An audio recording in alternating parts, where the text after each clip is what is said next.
오늘 이 말씀은 블레셋과의 전쟁 이야기입니다.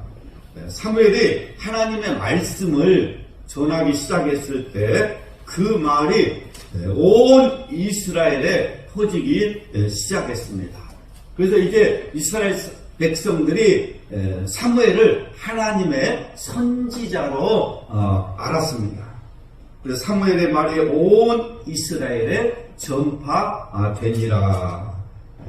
사무엘의 이 설교가 이스라엘 백성들을 하여금 전쟁을 치를 수 있는 용기를 주었습니다.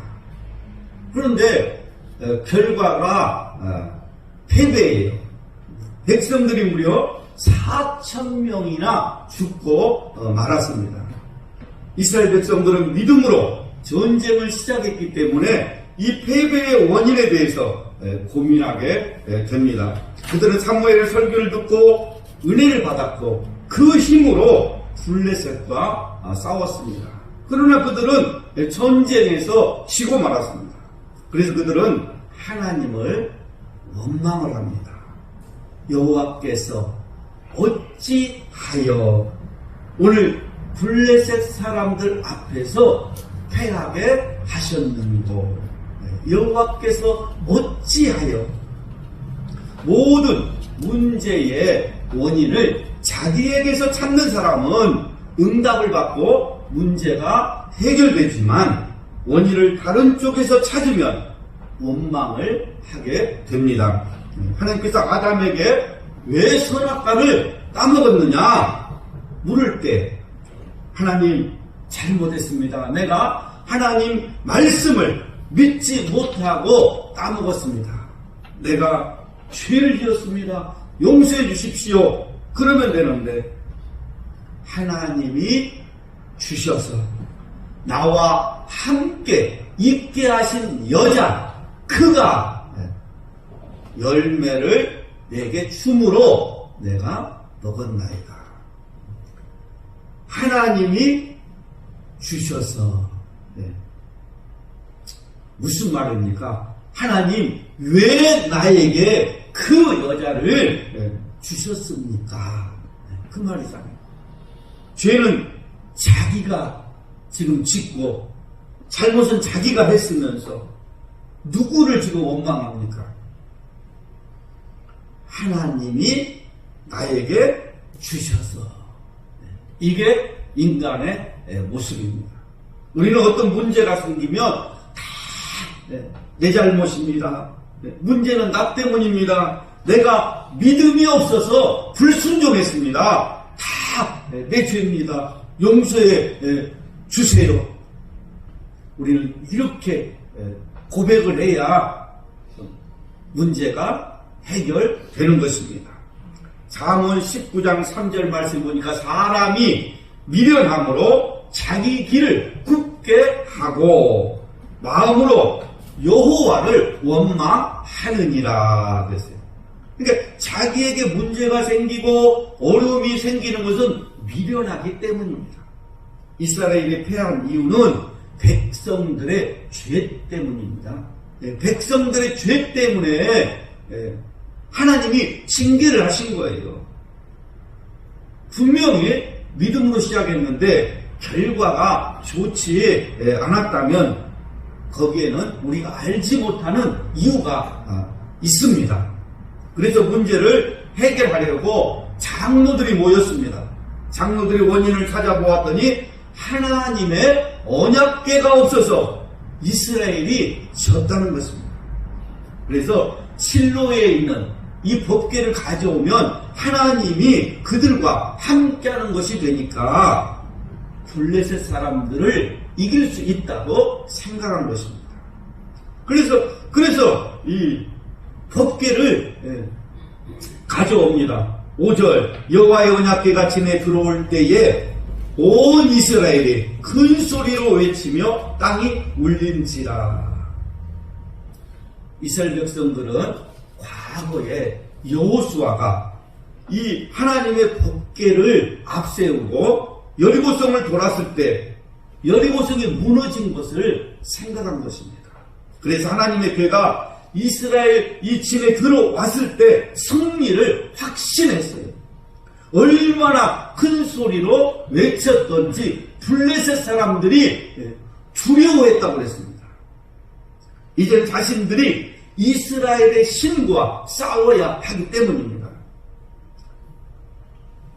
오래전부터 그들은 이 언약궤의 능력에 대해서 많이 들어왔습니다. 하나님이 광야에서 애국 군대를 멸망시켰는데 누가 우리를 이 능한 신들의 손에서 건져내겠느냐. 이제 화로다. 우리는 끝났다. 우리는 다 죽었다. 그런데 놀라운 것은 그 두려워하던 블레셋 사람들이 금방 정신을 차리기 시작합니다.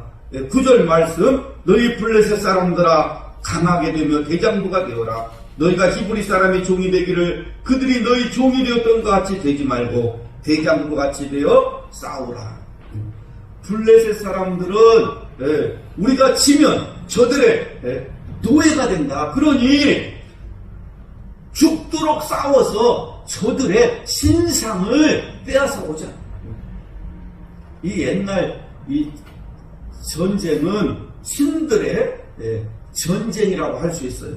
그래서 전쟁 중에 이 상대편의 이 신상을 빼앗아 오면 이기는 것입니다. 그래서 상대편의 신상을 빼앗아 와가지고 자기들이 섬기는 그 신상 앞에 두는 거예요.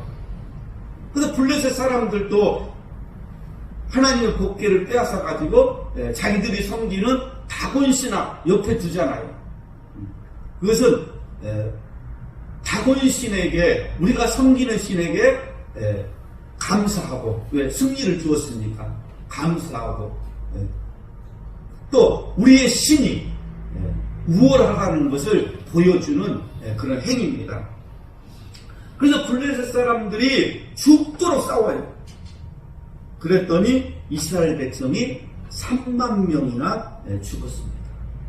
왜 하나님의 언약궤가 있는데 전쟁에서 졌습니까? 그것은 믿음으로 언약궤를 앞세운 것이 아닙니다. 언약궤만 있으면 하나님이 함께 하신다고 생각하는 거예요. 이것은 언약궤를 마치 부적처럼 여기는 것으로 하나님을 모독하는 행위입니다. 3절 말씀에 보니까 우리라는 단어가 5번이 나와요. 우리가 이것으로 우리가. 그러니까 이스라엘이 이 패배한 원인은 하나님 앞에 범죄하고도 죄를 회개하지 않았기 때문에 그래요. 이 본문의 배경이 지금 사사시대입니다. 사사시대 말기예요. 그러니까 사사시대는 자기의 이 소견대로, 자기의 생각대로 살아가는 시대예요. 영적으로 타락한 시대입니다. 여호수아가 죽은 후에 이스라엘은 하나님을 버립니다.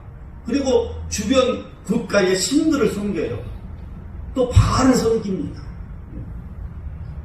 그러니까 하나님의 말씀은 들리지 않고 자기 소견대로 살아가고 있어요. 얼마나 타락했는지 제가 사사기 2장 16절 말씀부터 읽겠습니다. 여호와께서 사다들을 세우사 모략자의 손에서 그들을 구원하게 하셨으나 그들이 그 사사들에게도 순종하지 아니하고 오히려 다른 신들을 따라가 음행하며 그들에게 절하고 여호와의 명령을 순종하던 그들의 조상들이 행하던 길에서 속히 치우쳐 떠나서 그와 같이 행하지 아니하였더라.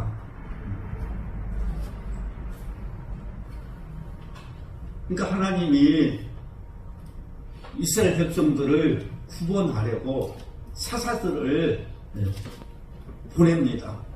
근데 사사들 말도 듣지 않고 오히려 다른 신들을 따라가고 그들에게 절하고 하나님의 말씀을 순종하듯 그들의 이 조상들이 행하던 길에서 속히 치우쳐. 제가 이 말씀을 읽으면서 깨달은 것이 있습니다. 아하, 우리는 하나님의 말씀대로 살려고 지금 애를 쓰는데 우리 자녀들은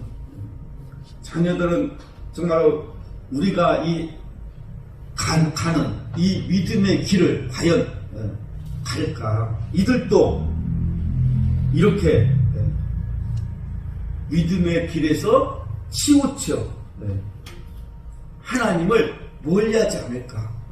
그런 염려가 들었습니다. 그러니까 영적으로 지금 아주 타락한 시대예요. 하나님의 말씀이 들리지 않고 자기의 생각대로 사는 지금 시대입니다. 여러분, 하나님의 말씀이 들리지 않으면 회개하고 하나님을 지금 찾아야 되는데 언약궤라고 하는 이 물건을 의지하고 있는 것입니다.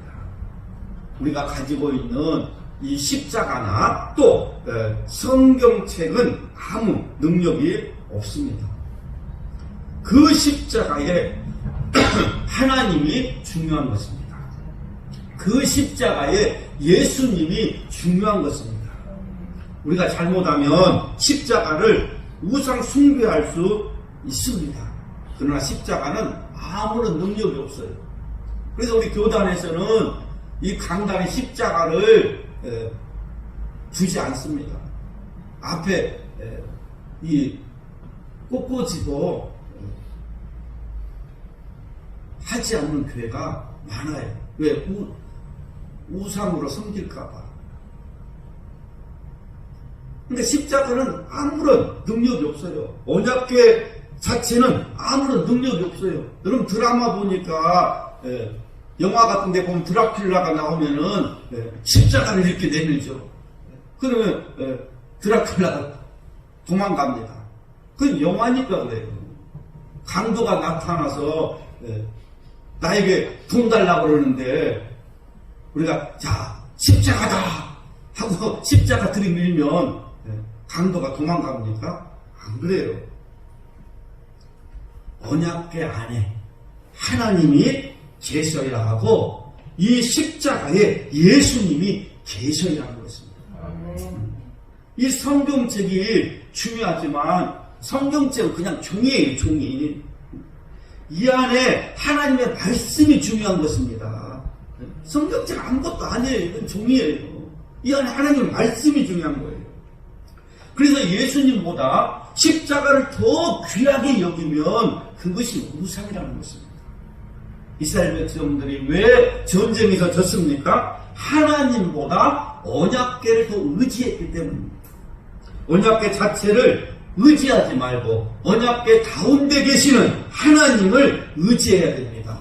십자가에 예수님이 중요합니다. 말씀 안에 계시는 하나님이 중요합니다. 그러니까 그 물건 자체는 아무런 의미가 없는 것입니다. 어떤 사람들은 이 거룩한 성경책에 줄을 치지 말고 깨끗이 사용하라고 합니다. 그게 우상화시키는 거예요. 이 성경책에다가 그림을 그려도 되고 글씨를 써도 되고 줄을 쳐도 됩니다. 읽고 또 읽고 줄을 쳐서 이 말씀이 우리의 양식이 되게 하고 우리의 마음에 새겨져야 되는 것입니다. 그러니까 여러분 줄을 치고 주석을 달고 이 말씀을 우리가 먹어서 이 말씀이 우리의 신비에 새겨져야 되는 거예요. 이스라엘이 하나님을 의지하는 사람들이었다면 전쟁을 시작하기 전에 먼저 하나님께 어떻게 해야 되는지 물어봐야 했습니다. 하나님, 이 전쟁을 해야 됩니까? 아니면 어떻게 해야 됩니까? 여러분 전쟁을 앞두고 하나님께 기도했을 때는 다 승리했어요. 하나님 방법을 다 가르쳐 주셨어요. 그러나 본문을 보면 기도했다는 말이 없습니다. 자기들 마음대로 하다가 안 되니까 언약궤를 메고 전쟁에 나가면 이길 것이라고 생각한 거예요. 그러나 언약궤를 앞세우고 이 블레셋과 전쟁을 하였는데 이기지 못하고 하나님의 언약궤는 빼앗기고 말았습니다. 같은 이 언약궤인데 요단강을 건널 때 또 여리고성을 정복할 때는 언약궤를 메고 나감으로 기적을 체험했습니다. 이것은 언약궤를 대하는 신앙에 따라서 놀라운 능력이 나타나기도 하고 아무 능력이 없는 이 상자에 불과하기도 합니다. 그러니까 언약궤는 인간이 하나님과의 관계가 바로 되어 있을 때 하나님이 누구인지를 나타내는 상징물이에요. 여호수아는 요단강을 건널 때와 또 여리고성을 정복할 때 하나님께서 말씀하신 대로 순종함으로 놀라운 기적을 체험했습니다. 그러니까 하나님의 말씀대로 순종할 때는 하나님이 함께 하십니다. 그러나 하나님의 말씀을 거역하고 죄가 있을 때는 하나님께서 함께 하시지 않습니다. 이것을 볼 때 우리에게 하나님의 은혜를 끌어낼 수 있는 것, 하나님의 은혜를 우리가 받을 수 있는 길은 회개와 순종밖에 없다.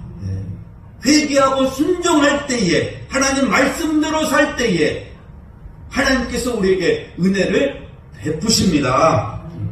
그러니까 하나님은 우리에게 중요하게 보시는 것은 종교적인 열심이 아니라 죄를 회개하고 하나님 말씀대로 사는 것입니다. 이스라엘 백성들이 하나님께 죄를 회개하지 않고 법궤를 가져왔을 때 그것은 우상밖에 되지 못했습니다. 중요한 것은 눈에 보이는 법궤가 아니라 하나님께 회개한 양심입니다. 하나님의 말씀에 대한 순종입니다. 우리가 하나님 앞에서 바른 신앙을 가지고 하나님을 잘 섬기는 것이 이 땅에서 재앙을 막는 길입니다. 그러니까 재앙이 나에게 가까이 오지 못하도록 하는 방법은 하나님을 잘 섬기고 말씀대로 사는 것입니다. 그러면 재앙이 오지 않아요. 하나님은 우리의 기도와 예배를 통해서 이 땅의 재앙들이 축복으로 변화되기를 원하십니다. 하나님의 거룩한 백성이 되어서 재앙을 물리치고 재앙이 축복으로 바뀌는 은혜가 있기를 주의 이름으로 축복합니다.